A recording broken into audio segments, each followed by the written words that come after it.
So we've all heard of this whole toxic masculinity. Oh, he got toxic masculinity. Oh, he's doing too, he's toxic. But I was questioning, is there such thing as toxic femininity? We're going to talk about it today.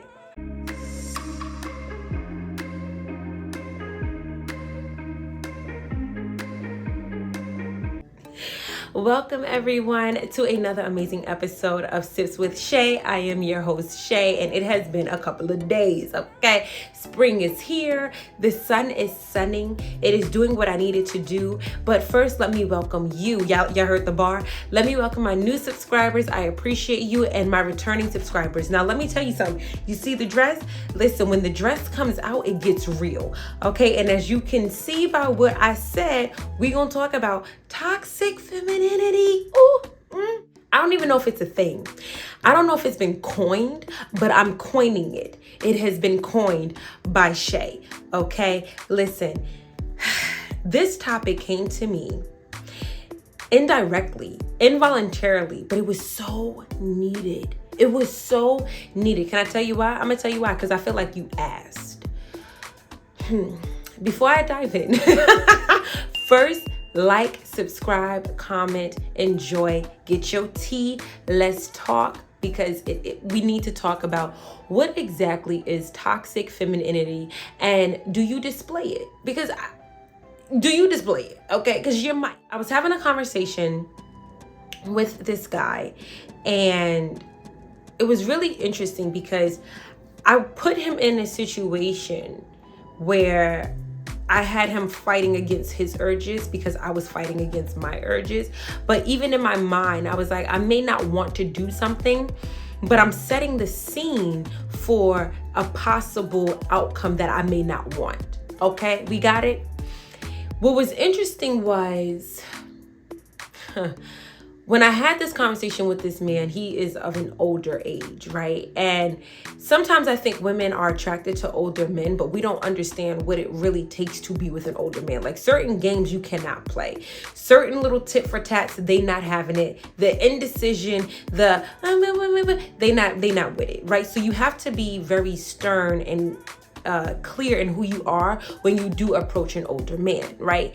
And I put him in a situation where he really made me realize, like, don't do that. And he wasn't upset with me. He didn't attack me. He didn't verbally abuse or yell. He was very calm, and he let it be known, like, you do not do this to men. So let me tell you what it was. What happened was I put myself in him in a situation where we could have potentially went and did an adult act, okay? Because I don't know, y'all got sensitive ears, okay? And I realized in that moment that, wow, like, why did I do that? And I noticed for me, right, when you are in your healing stages, you have different voices in your head. You have the little you that still needs certain things from your parents. You have the teenage you that might be angry at the world. And then you have little, the other yous in between. And then you have the adult you where you have to show up and present yourself every day. When I was having a conversation with this man, I realized that the adult me was not running the show. I realized that I was putting him in a situation because I wanted to prove to my little self that men are not scary, that men are not frightening, that men can have a level of discipline where it can go against their own desires just to make me safe. But the adult me was like, I don't need to put this man in a position that he did not ask to be put in. I do not need this man to heal me from things that he did not hurt me with. You understand? And that's when I realized, oh my gosh, I have displayed toxic femininity. I allowed, or I used my feminine essence, my sexual energy to lure someone in, to allow him to get just that close, right? Right in the bed. I'm talking about baby was close. And then I said, nope. He was ready. His body was making the sounds, making the noise. Everything was what it should have been. And I stopped him right there. And that's when I realized I am not the only woman who has done this, but I'm probably one of the few who will acknowledge that that is dangerous and it needs a label. And I'm calling it toxic femininity because we understand that our feminine energy is our power, right? It is our source. It is our essence. It is how we move mountains. You can manifest, embody, attract, whatever with your feminine energy when it is held in high regard, when it is respected, when you keep that thing in order. But what happens if your feminine energy is now being used in a negative way? Let's be honest, men need sex. We don't have to talk, ask any man, they need sex. I think men need sex more than they need food sometimes. I think they could go a day without eating. Sex, I don't know. The way they make it seem, they need it, right? And what I had to realize is you do not play with a man when it comes to that, because that's when things can go left. It can easily end up in a situation where a woman feels violated, but it can also end up in a situation where the man feels like, now I have to fight against my natural urges to enjoy this woman because she doesn't want it, because she wants me to prove that I am respectful and I can hold myself together in such a tense environment. I realize that a lot of women date men with a broken and fragmented view of men. So when they date them and they get in relationships, they're actually angry with the masculine energy. And because they're so angry, they want to put this man through tests and trials and tribulations and all of these things. And it's like, why are you using your feminine energy in that way? If you don't know how to be around a man, then learn them. If you don't know what a man really needs, then ask them. I don't think it's wise for a woman to go to another woman to understand a man. I just don't think so. Because a lot of women who go to women to understand men are the mothers. And let's be real, a lot of the world was raised by single mothers who had to do it on their own, whose husband or baby father or whatever, he was not actively present. So there is this wound, there is this pain that this mother still exudes to her daughter. And when you're raised by your mother and you are a woman, right? When you identify with your mom, like, okay, she is the embodiment of me when I get older, and you see her hustling and doing everything and it has to be done this, and this, she's not showing you the balanced energy of masculine and feminine in a healthy way. She's not showing you that, well, as a woman, this is what we do, and as a man, this is what they do. She's doing everything. So it's easy for a young girl to get the lines blurred on, well, what is masculine? What is feminine? Well, who does what? When you're raised by a mother who is in survival mode, when you're raised by a mother who has her own wound with men because she picked a man who wasn't capable of really being there, or she picked a man and somehow, some way it just didn't work. She is battling her own issues, and then she births you, but her issues don't just dissipate now that you're born. See, what we need to understand is our nervous system holds history.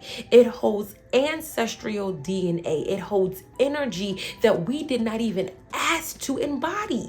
A lot of us are holding pain and regret and anger and wrath towards men, and we were probably never hurt by a man, but our mother was. Our grandmother was. Her mother was.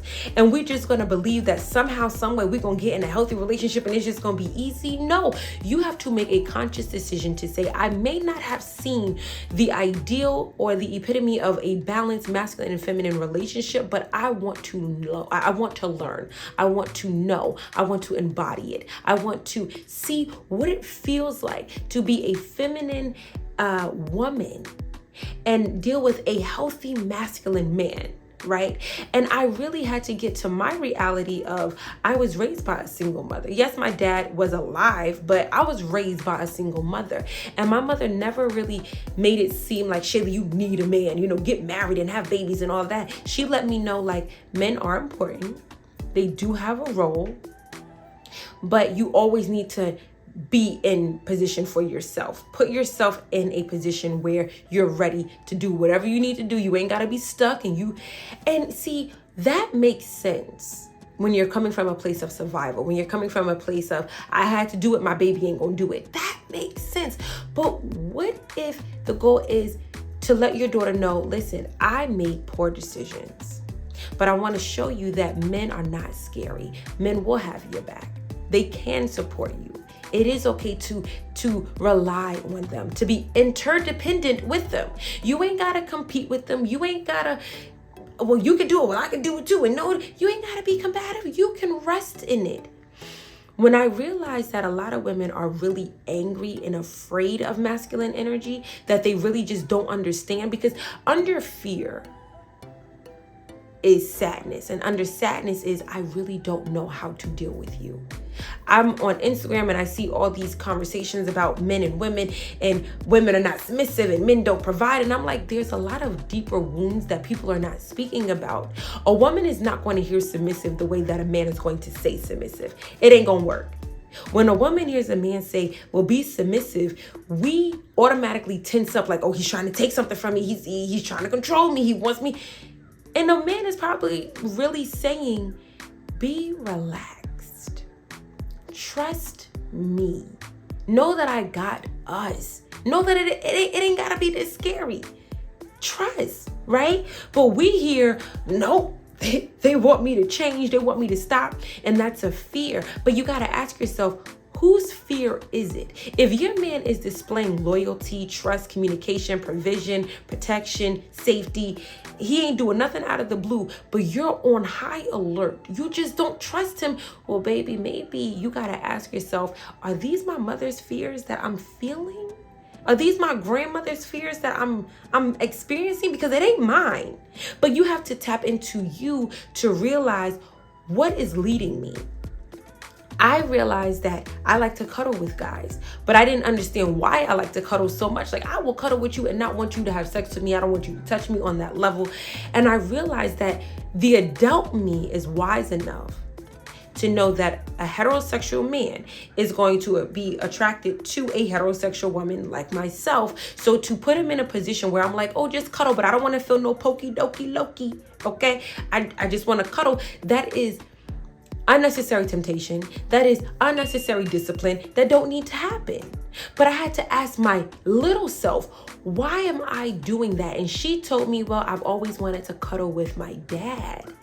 And that's when I realized I, as the adult, have to show up and shelter or love or protect or give my little self whatever she needs without putting men in situations that are uncomfortable and not necessary to them. I had to realize that my dad is no longer here, right? And I am not dating to find my dad reincarnated in another man. And a lot of women are doing that. Subconsciously, they are looking for the love, the validation, the protection, the security, the need from their father, but they're looking for that in a man, and they're putting way too much on him. They need him to be this, and this without being the man that he is. And you have to get to a point where you have to realize there are parts of me that are still broken. There are parts of me that still need things. And it's okay to need. Don't let that word scare you. Don't hinder your younger self from speaking to you because you're at an age where you're like, well, we're not needy, but she is. She still needs that validation from her father, that love from her father, that appreciation, that kisses, the hugs, the giggles, the safety. She still needs it. Do not condemn your inner child for telling you what she needs. What you have to do as the adult is realize, as the adult, how can I get my needs met without compromising myself or putting a man in a position where I know he ain't gonna pass? Because, see, what I had to realize, a lot of us put men through tests knowing that they're not going to pass just so that we could beat them and remind ourselves, see, my mama was right. All of y'all are the same. Or society was right. Y'all all do the same thing. This is going to trigger somebody, but I'm going to say it. I realize that men need sex so much that when a woman is angry, she still should have sex with him. Now, granted, you probably like, oh, you probably don't unsubscribe. Don't do that. Come here. Let me hug you. Come back. What I mean is, men are not emotionally connected in the way that women are. Women's wetness comes from a mental stimulation, right? So if we're mentally upset, she ain't gonna perform. She's not. We're gonna be like, she out of commission because you hurt my feelings. So let's dive into that real quick. If you're angry with your man and you're like, I'm withholding the cookie nookie nuku dookie, right? And you send him out into the world. For a certain amount of time, he gonna be okay. He like, all right, fine, whatever. She mad. I ain't had it in 3 days. I'm fine. But let it go into a week, now 2 weeks, and you still mad. Now what you're doing is you're depriving him of something that you only want him to get from you. But you're depriving him because you're mad. And then you're going to send him out into the world that we live in today, where women show butt, titties, the cooch be out too. Everything is so over sexualized, and you going to believe that he's going to come back 100% faithful with no lusting energy, with no temptation. I wouldn't be surprised if he don't cheat, but he come to you with such resentment because you're withholding something that he does not see the mental connection to. He doesn't see like, okay, so she's mad, so she's going to withhold sex. Okay, well, if you're mad, let's talk about it, or let's figure it out. But don't be mad and withhold the thing that you're the only person who you feel can give it to me. That's like your man is mad at you, but he's the one who pays the bill. And he's like, well, I'm not paying the bills today because I'm mad at you. I'm not going to pay the bills. You're going to be livid. You're going to be like, I know you playing. I know you playing. And you're more prone to get attracted to the man who's going to pay the bills because you see like, okay, well, he could separate the two. He could separate his anger from what is needed. Men need sex. Whether we want to accept it, whether we want to call them dogs, it doesn't matter. The reality is when you're mad at him, ask yourself, can we get over this? Or if you're really mad, but you really don't want to lose your man, be honest and be like, I'm mad at you, but I'm going to still give you this booty because I don't have time for you looking out for another woman to care for you and nurture you and listen to your sorrows. That's what I'm here for. So I'm mad at you and I'm gonna let you know I didn't like what you did. I didn't appreciate it, but you're still with me. And I still want us to be okay. So I'm gonna be mad at you. I'm gonna give you some booty. I'm gonna cook for you. I'm gonna send you on your way. But we're gonna talk because I don't like how I'm feeling. And it's more realistic that way. This whole, well, I'm gonna withhold ain't doing nothing for nobody. It's not. And I know it sounds unfair, but the reality is they don't think the way we think. They don't see it the way we see it. And when we understand that, it will be easier. When you understand the power of your feminine energy, you can move more. You can get further versus trying to battle him in his masculinity. It's not going to work. It's not going to work. Right? And a lot of women really don't like to hear it because it kind of sounds like, well, why y'all attacking us? It's not an attack. What it is a lot of us were raised by mothers who did not give us the proper blueprint.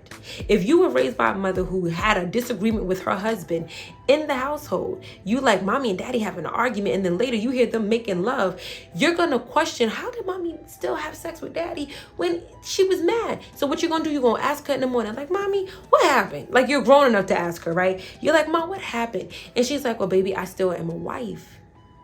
And I know I'm not happy with what he did, but that's still, there's things that women, as we do. As a woman, there are certain things that we do, because if I was mad at your dad and your dad was mad at me and he didn't want to pay things and get things in order, now the house is in disarray. Right? If everybody want to do tit for tat, because men can easily do tit for tat. And this is not dating. I'm talking about like y'all are in a whole relationship. And there's this tug of, well, I'm not going to do because you're not going to do, and you're not going to do because I'm not going to do. You will see the relationship start to become a gap. You will start to realize it's very petty. It's very immature. I was talking to this guy and he said like, I'm a shy guy. Like I'm not shy. He said more so like, I'm not into everything. Like I'm low key, mind my business. I do what I got to do. And the woman got mad at me for it because, I wasn't combative with her. And I gave him a different viewpoint. And I said, well, what if she's wrathful and she's lashing out at you and it has nothing to do with you? It's just what you represent. I'm not gonna lie, a lot of women are really angry with men. They're angry, they're scared, they don't understand. And it's something that we do need to talk about, because instead of there being this war on submission, we need to get to the root. Why are women so angry and afraid of men? Why are we so afraid to trust y'all? What do we have programmed in our nervous system, in our hearts, and our minds that make us not want to breathe life into you? What is it? And a lot of it is not even just us. It's our upbringing. It's because we were taught, don't trust him in everything. All men lie. All men do this. So if you're hearing that and you're hearing it from your role model, which is your mother, who is your your guidance, you're going to be like, well, mama knows all, right? She must be right. Okay, well then. But it doesn't have to be that way. It is a choice to continue this energy of, I don't need no man. I can do it all on my own and this and that, because see, that will get you in the grave quicker. You don't need to do it all on your own. You don't get a medal.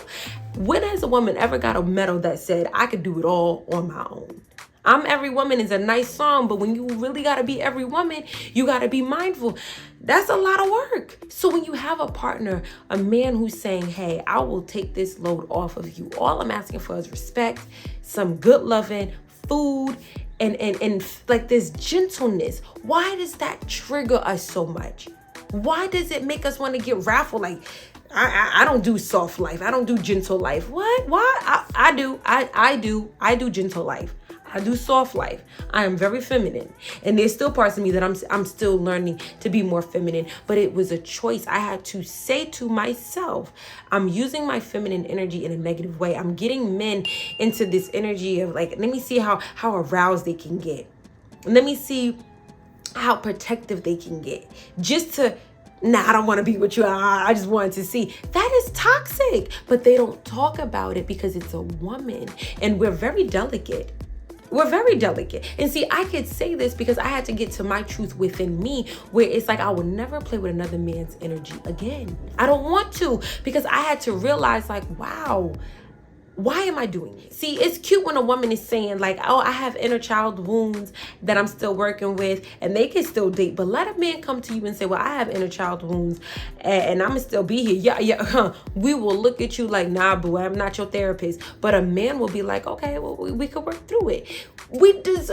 Come on, y'all. Like, we gotta give them some credit. We gotta give them some credit because that's a choice that they're making. They're saying, okay, she coming with some baggage, I'm gonna stay there. But women will lead with like, I'm battling my inner child, and I have my little me who talks to me, and men don't want to hear that, because men know that if they came to us and said, well, there's a little boy in me that is terrified, we would not want him, because what does it do? It affects our idea of this is the protector. The protector can't be broken. So when you sitting with your man and you're saying to him, be vulnerable with me, be open to me, be mindful with yourself and ask yourself a real question. Am I going to look at him differently if I see him boo-hoo, cry with snotty nose? And am I still going to see him as the protector, the masculine man that I want him to be? If the answer is no, leave him be, support him, guide him to therapy, where he's not going to be judged. He's not, because y'all be wanting to be everything. I'm all, and I can, and it is. But you don't need to be, because you can't handle it. But listen, I just know what I'm talking about, but I don't know nothing at all. If you enjoyed this episode, do like, subscribe, and comment. And if you do battle with toxic femininity, listen, we can definitely set up a time to talk. I'm thinking about doing a course on this. I don't know. I be thinking about a lot of stuff. But what I will say is, if you want to talk to me about it, you definitely can. I will put that link in the description box. But if you do have toxic energy, toxic feminine energy, then ask yourself, where does it stem from? Why am I playing with guys' emotions? What does feminine energy look like to me? And what is true masculine energy, and how does it maneuver? Because let's be real, your man is not your girlfriend. They're not going to be gossiping with you and going to the mall and all. They're not into that. Real men who are really strong in their masculine energy hold the position of a masculine man who is there to protect, provide, secure the bag and all of. He don't care about what's going on with you and your girlfriend. Have your girlfriends for what you need them for, and understand the role that your man is, and stop trying to emasculate him. But y'all not ready for that talk. Until next time. Peace.